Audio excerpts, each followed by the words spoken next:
Esta es la predicación del domingo 24 de marzo de 2024 de la Iglesia Cristiana Cristo Viene de Algeciras.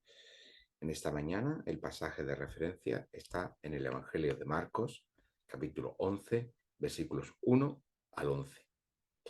Hoy celebramos lo que en la tradición cristiana se conoce como Domingo de Ramos, el comienzo de la así denominada Semana Santa. Y en los enunciados de nuestras Biblias probablemente encontraremos titulado nuestro pasaje como La entrada triunfal en Jerusalén. Sin embargo, la narración de Marcos es bastante escueta en detalles. En línea con lo que es el tono general de este Evangelio, según Marcos, la entrada de Jesús en Jerusalén es bastante modesta, incluso decepcionante. Marcos nos dice que después de entrar Jesús en Jerusalén y en el templo, mirar todo a su alrededor, y porque ya se hacía tarde, se vuelve junto a sus discípulos a Betania a pasar la noche. Versículo 1 de este capítulo 11.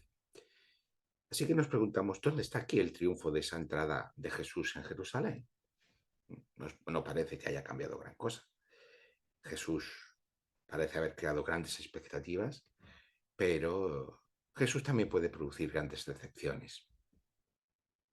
Entonces nos preguntamos, ¿qué esperamos de Jesús para nosotros hoy? ¿Qué esperamos de Jesús para el mundo? ¿Estamos dispuestos a proclamarlo como un Salvador que me dé salud, prosperidad económica o aceptación personal, que me solucione este problema o esa situación por la que estoy pasando? Pero ¿qué pasaría si todas nuestras expectativas deben ser primero decepcionadas para que Jesús pueda cumplir con su misión? ¿Qué pasaría si en lugar de una iglesia triunfante y poderosa, el seguimiento de Jesús nos hace parte de un pueblo débil y pequeño? ¿Estamos dispuestos a seguir a Jesús cuando nuestras expectativas han sido hechas añicos? ¿Estoy dispuesto a seguir a Jesús cuando otros me rechazan, cuando otros hablan mal de mí, cuando no soy reivindicado por mi condición de cristiano? Antes de responder a todo ello, tenemos que preguntarnos, ¿qué significa que Jesús entre a lomos de un burrito en Jerusalén? ¿Y por qué Marcos lo presenta de esta manera?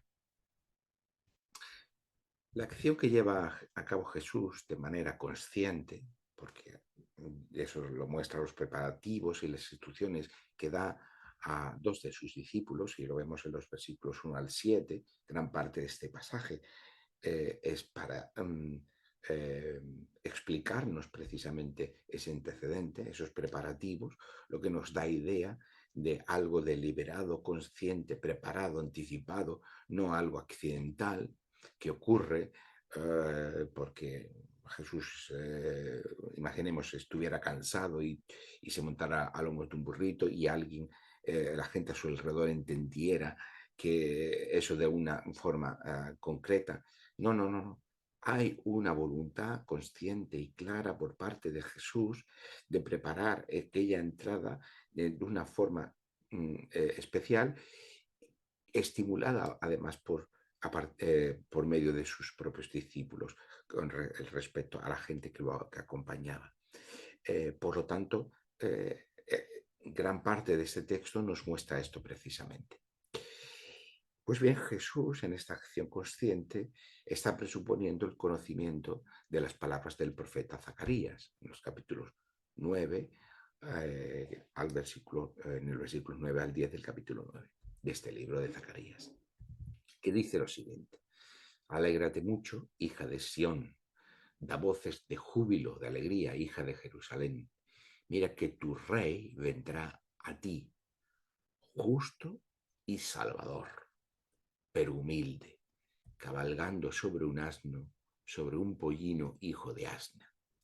Él destruirá los carros de Efraín y los caballos de Jerusalén. Los arcos de guerra serán quebrados y proclamará la paz a las naciones. Su señorío será de mar a mar, desde el río hasta los confines de la tierra. Parte del libro de Zacarías se escribe durante el Imperio Persa. Es el tiempo de la vuelta a Jerusalén y de la reconstrucción del templo. Tras su reconstrucción, Dios se esperaba que volviera a hacerse presente en el templo y a partir de entonces su salvación no tardaría en llegar.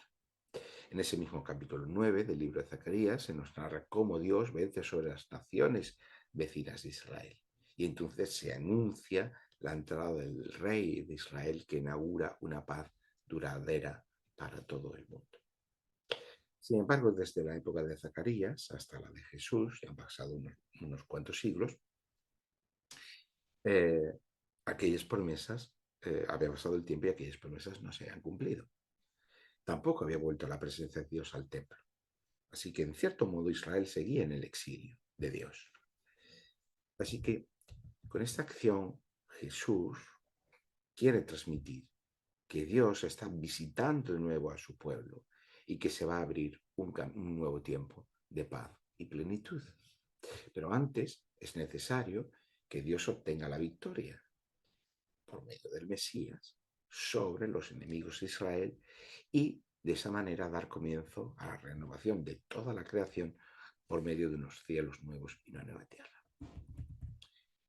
Hay que entender que estas o parte de estas o todas estas expectativas estaban formaban parte de lo que la multitud que recibe a Jesús, de la gente que acompaña a Jesús, tiene en su cabeza.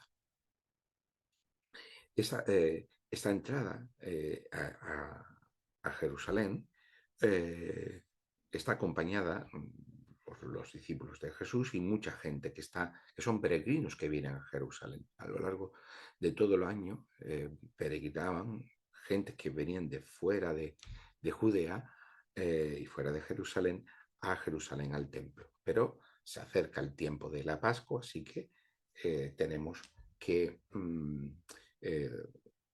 especialmente hay un tiempo en el que hay mucha gente que está acudiendo a Jerusalén.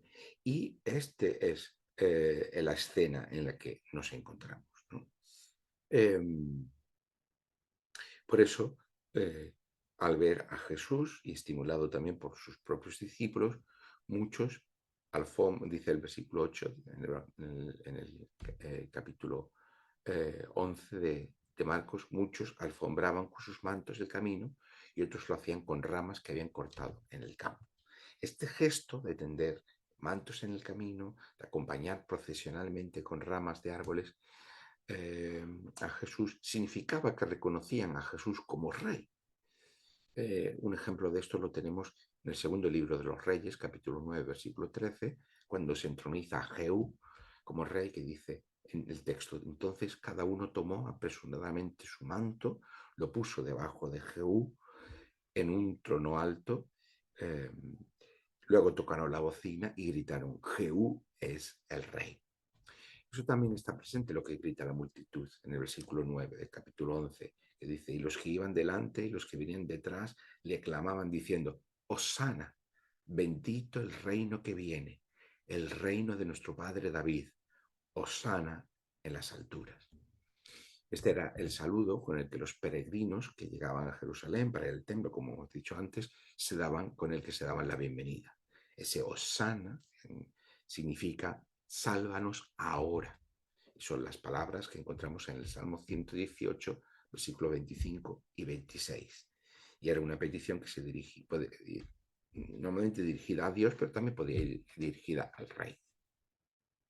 Así que ese es el saludo con el que los peregrinos se van saludando conforme se van encontrando el camino hacia Jerusalén. Sin embargo, por supuesto, este es un episodio muy conocido, por supuesto representado en las procesiones de Semana Santa, y que por tanto forma parte del imaginario colectivo,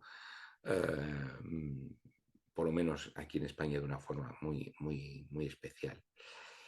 Y cada año, pues, por este tiempo, pues leemos uno de los pasajes uno de los evangelios para recordar este hecho. Pero no sé si cuando yo lo he leído o cuando lo habéis leído vosotros previamente en la lectura que hacemos antes de la predicación, os habéis percatado que aquí en Marcos hay un cambio, algo característico del Evangelio de Marcos que no encontramos en el resto de evangelios. Y es que las palabras que pronuncia la gente que están recogidas aquí por Marcos no reproducen las palabras del Salmo 118 de forma literal, que el Salmo 118 dice, bendito el que viene en el nombre del Señor.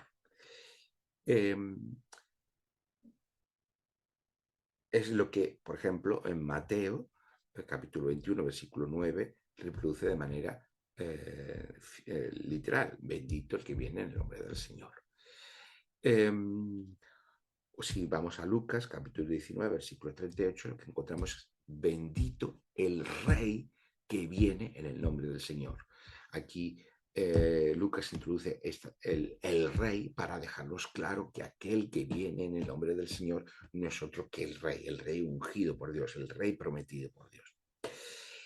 Y si vamos a Juan, capítulo 12, versículo 13, une ambas ideas, tanto lo de Mateo como lo de Lucas. Bendito el que viene en el nombre del Señor, que reproduce la cita del Salmo 118 de forma literal, igual que hace Mateo, pero además añade, como añade Lucas, al final dice el Rey de Israel. En este caso, todavía Juan es más explícito la referencia a ese que viene, quien es el Rey de Israel.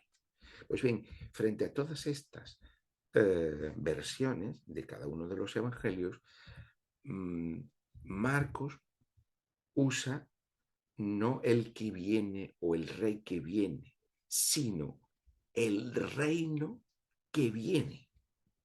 Bendito el reino que viene, como dice el texto de Marcos, bendito el reino que viene, el reino de nuestro padre David. Por tanto, lo que cabe preguntarse aquí es por qué Marcos cambia este que viene o el rey que viene por el reino que viene. Es decir, que de alguna forma despersonaliza esta figura del rey que está viniendo por el reino que está viniendo. ¿Qué significa esto? Pues eso está muy en relación con la decepcionante entrada, en lugar de la entrada triunfal, la decepcionante entrada de la manera en que Marcos nos retrata la entrada de Jesús en Jerusalén, que es el que hemos mencionado al principio.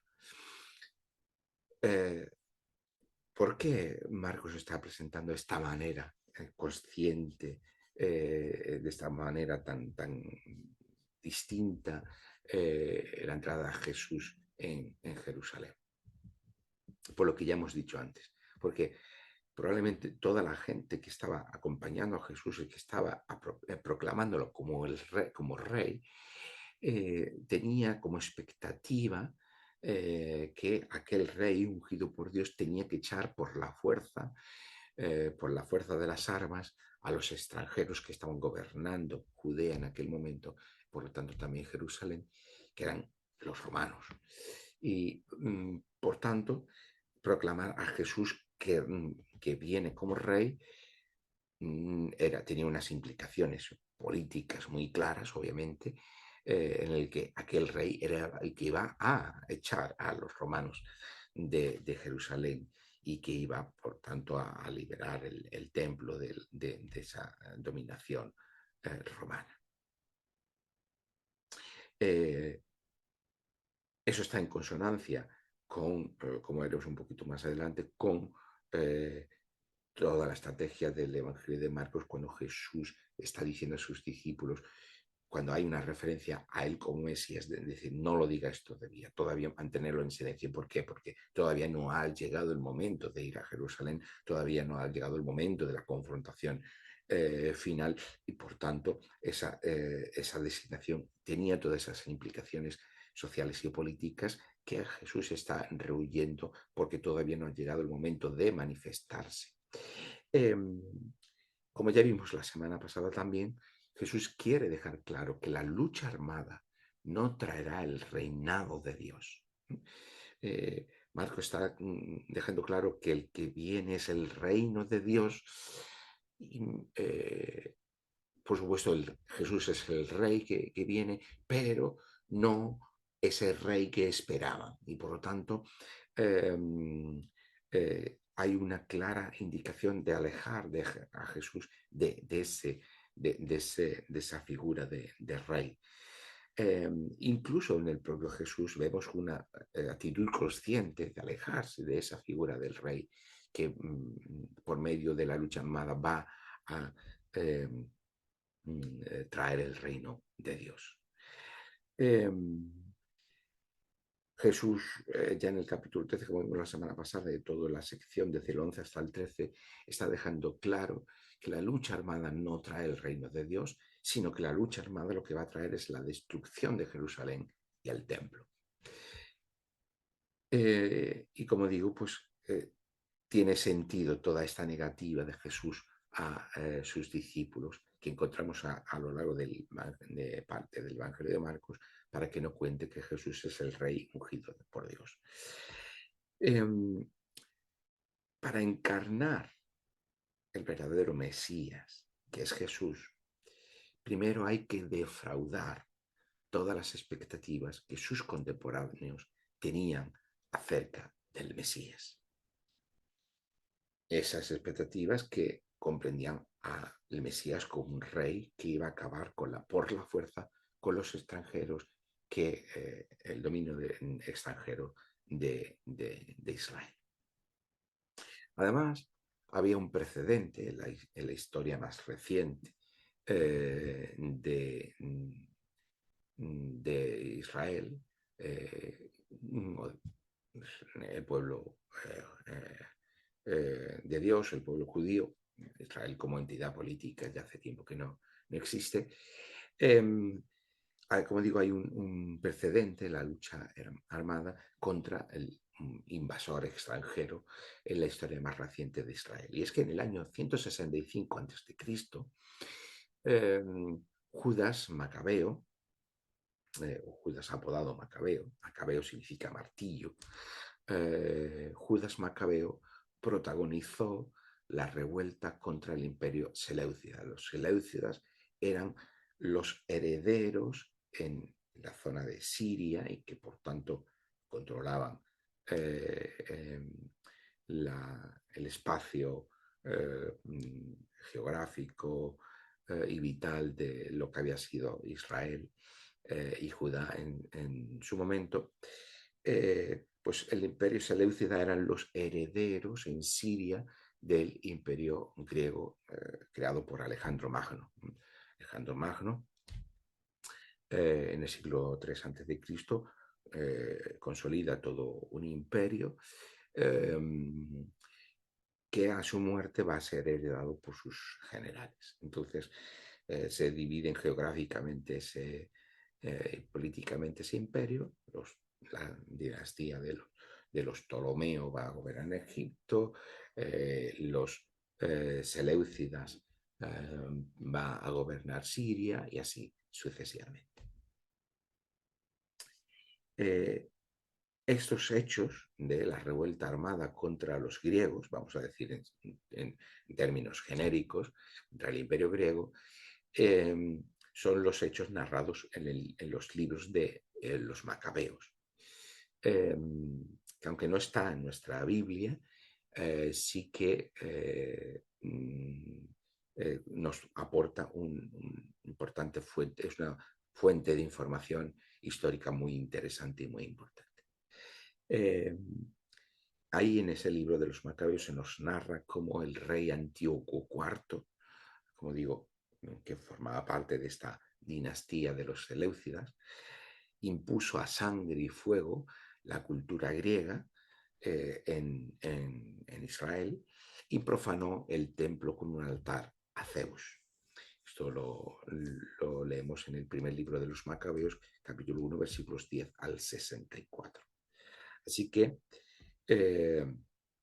primero el padre de Judas Macabeo, Matatías, que era sacerdote, se va a rebelar contra los seleucidas y después a su muerte es Judas, uno de sus hijos, tuvo 5 hijos, todos los hijos se van a levantar en armas, pero uno de los más conocidos es Judas Macabeo, Judas el martillo, que se va a levantar en armas contra Antíoco IV y va a recuperar Jerusalén, purificar el templo, porque el templo había sido profanado de muchas maneras, especialmente pues había eh, el, como nos dice el libro de Daniel, lo mencionamos la semana pasada, el sacrificio permanente en el templo había cesado. Además, había sido profanado con una estatua de Zeus en el templo y otros muchos elementos que profanaban el templo. Así que Judas, tras recuperar Jerusalén, pone orden en el templo, cambia el altar, hace uno nuevo, lleva otra vez los elementos consagrados al templo y lo purifica de esa manera, poner orden allí en el templo. Para poder recuperar nuevamente para el culto para Dios.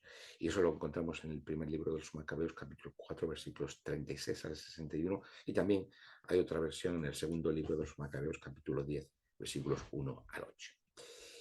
Todos estos elementos, como la procesión de entrada a Jerusalén, aclamando al rey, como que en esa procesión se fuera acompañado con ramos de árboles y de palma, entonando salmos. Todos estos elementos los encontramos en el segundo libro de los Macabeos, capítulo 10, versículo 8, que con motivo de la purificación del templo llevada a cabo por Judas Macabeo, de esas profanaciones extranjeras, hay esa procesión de entrada nuevamente a Jerusalén y al templo para consagrarlo nuevamente para Dios. Y en ese escenario se está aclamando a Judas Macabeo como rey y se están llevando, como digo, se hace mención expresa en el texto de los Macabeos a los ramos de árboles y de palma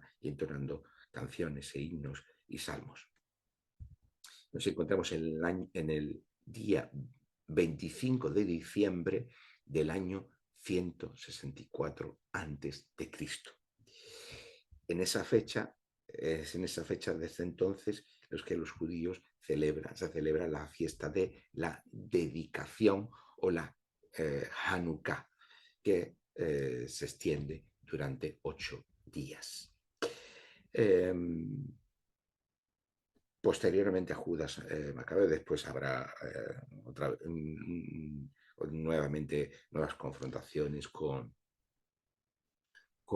el imperio griego, con el imperio seleucida,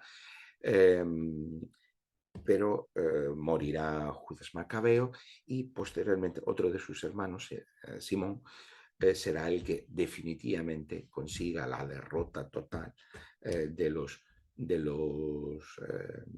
griegos, que se pueda crear como un estado independiente, ahora un reino independiente del imperio helenístico, del imperio seleucida, en el año 142 antes de Cristo. Pues bien, en esta victoria definitiva llevada a cabo por Simón de la dinastía de los Macabeos,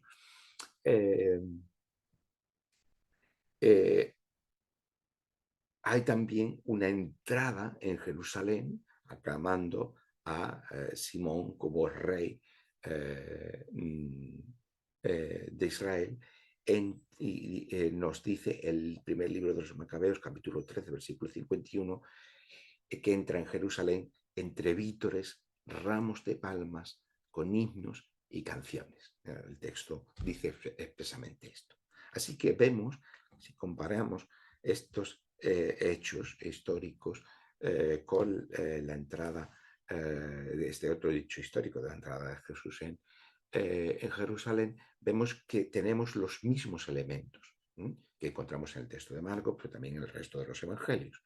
Jesús es aclamado como rey, con una procesión, con vítores, salmos, ramas de árboles, y se dirige al templo para purificarlo, igualmente que había ocurrido en la época de los macabeos.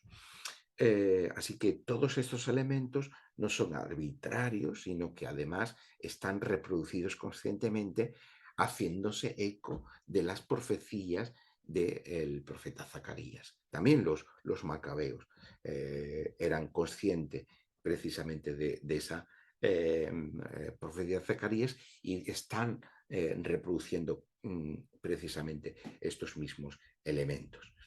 Así que, pero hay por un lado tenemos todas estas semejanzas, pero también hay unas grandes diferencias. Y estas son las grandes diferencias que el Evangelio de Marcos quiere precisamente poner de manifiesto. Jesús es aclamado como rey. Jesús se dirige al templo para purificarlo. Pero una de las grandes diferencias es que Jesús, por medio de sus palabras y de sus acciones, deja claro que el templo en esta ocasión ha sido profanado, pero ya no por manos extranjeras, sino por las propias élites judías, por los propios sacerdotes judíos. Así que aquí tenemos la primera gran diferencia. En el caso de los macabeos son los seleucidas los que profanan el templo. En el caso de Jesús son los propios sacerdotes judíos con sus acciones, como ya vimos en las 2 semanas anteriores, los que han profanado el templo. Y que todo ese enfrentamiento de Jesús contra el templo culmina allí en Marcos capítulo 13. Pero ya sabiendo que ya todo eso lo hemos estado hablando durante 2 semanas, lo que nos interesa hoy es la presentación que nos hace Marcos de esta entrada de Jesús en Jerusalén. Y ahora entendemos por qué Marcos nos dice que no es tanto el rey el que viene, el énfasis no está tanto en el rey que viene, sino en el reino que viene. ¿Por qué? Porque al ser aclamado como rey por parte de la gente, Jesús, se esperaría que organizase una revuelta armada, igual que organizaron los macabeos contra, en este caso, los romanos,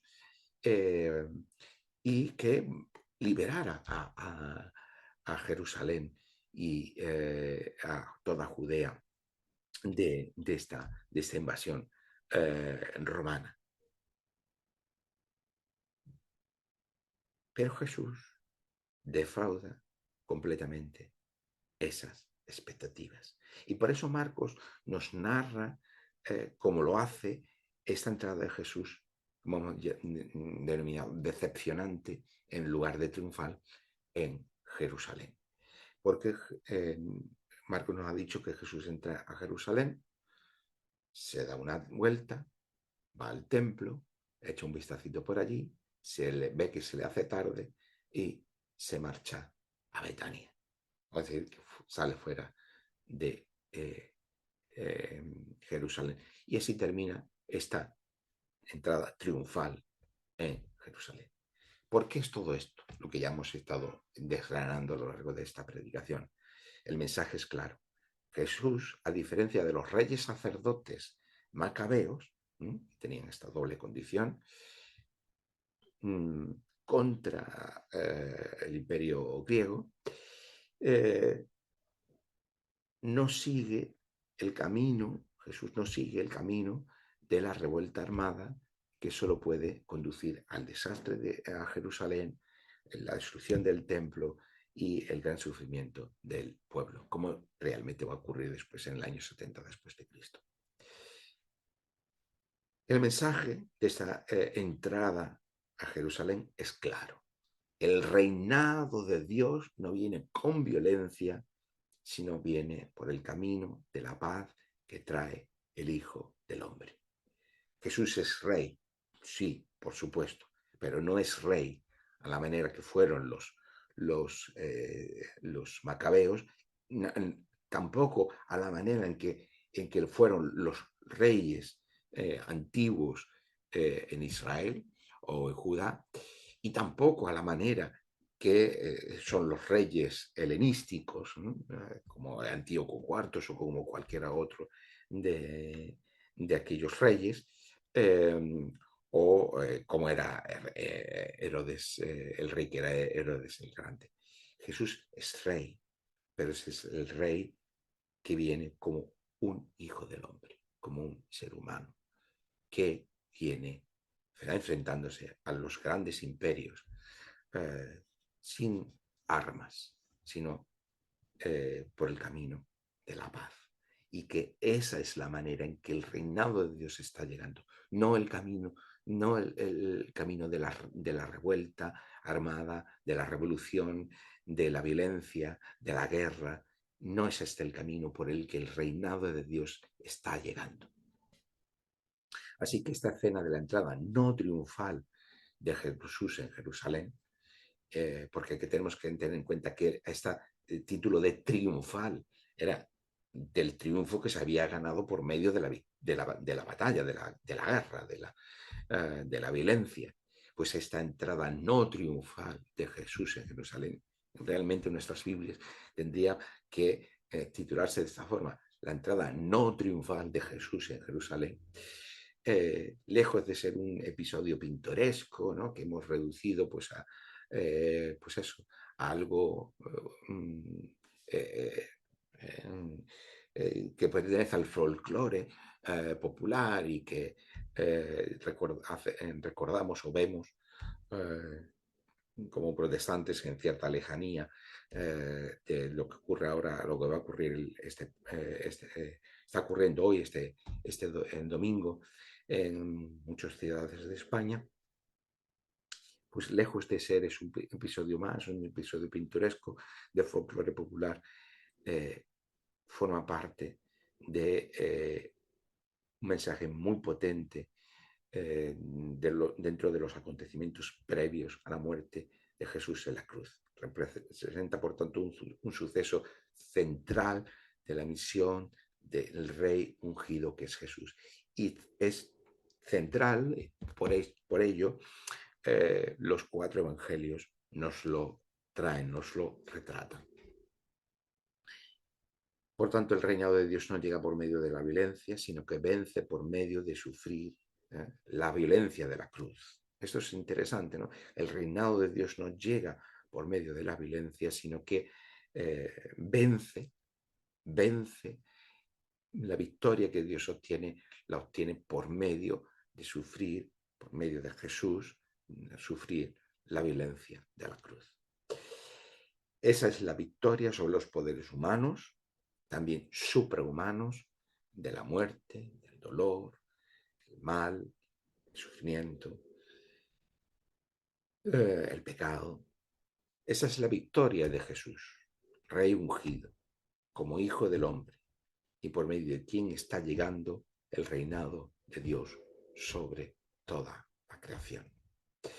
Por todo ello, Jesús defraudó las expectativas que la sociedad judía tenía acerca del Mesías, rompió los modelos que los reyes de Israel habían creado en los conflictos anteriores, y todo ello para mostrarnos cómo es la verdadera manifestación del reinado de Dios en el mundo. De igual manera que Jesús rompió las expectativas de aquel momento, hoy también Jesús rompe las expectativas que como cristianos hemos creado en muchas ocasiones de Jesús, por medio de unas imágenes deformadas y unas expectativas confusas de quién es Jesús y de lo que cabe esperar de él. Hemos convertido a Jesús en un salvador personal, pero no en un salvador del universo. Nos hemos conformado con una salvación como un pasaporte para el cielo, pero nos hemos olvidado de una salvación para todo el universo, para todo el cosmos. Dios ha creado todo la realidad que podemos hoy conocer y percibir. Todo es creación de Dios. Y la salvación tiene que ver con toda la realidad creada por Dios. Hemos reducido la fe a una ayuda emocional para los momentos difíciles de nuestra vida diaria, nuestra vida familiar, pero nos hemos olvidado de que también Dios debe hacer justicia en la vida social, en la vida política, en la vida económica, en la vida cultural. Jesús es Señor y Salvador de todo el universo. Y eso significa que es también que es Rey de nuestra vida. De todas las áreas de nuestra vida, no menos que de cada uno de los rincones de este nuestro universo físico, pero también de nuestro universo social y de nuestro universo humano. Su victoria es la victoria de la cruz, pero eso será ya para la semana que viene. De momento nos quedamos con su entrada no triunfal, sino humilde, discreta, casi inadvertida y en paz, que nos relata el Evangelio de Marcos. Y como ya decíamos la semana pasada, también lo recordamos en esta semana, es importante recordar y decir a toda la sociedad y a toda la Iglesia cristiana, recordar una vez más que el reinado de Dios, no viene nunca por medio de la violencia. Y es bueno saberlo en estos tiempos que corren y en estos acontecimientos en los que el mundo está inmerso actualmente. La violencia, la guerra, no trae el reinado de Dios. Pero también conviene no olvidar, a un nivel más personal, que nuestras expectativas, las expectativas que tenemos como Jesús, ya seas que creas en Jesús y seas cristiano y seguidor de Jesús, o que no creas en Jesús, y todavía no has depositado tu fe, tu confianza, tu fidelidad a Él, sea donde te sitúes, lo que este episodio del Evangelio de Marcos nos dice es que tus expectativas o tus no expectativas acerca de Jesús primero deben ser sacudidas antes de que veas su reinado en nuestra vida, en tu vida y en el mundo. Que sea así, que nuestras expectativas sean sacudidas antes de que podamos ver, o para que podamos ver al reinar de Jesús, Señor y Salvador del universo en nuestra vida. Que así sea.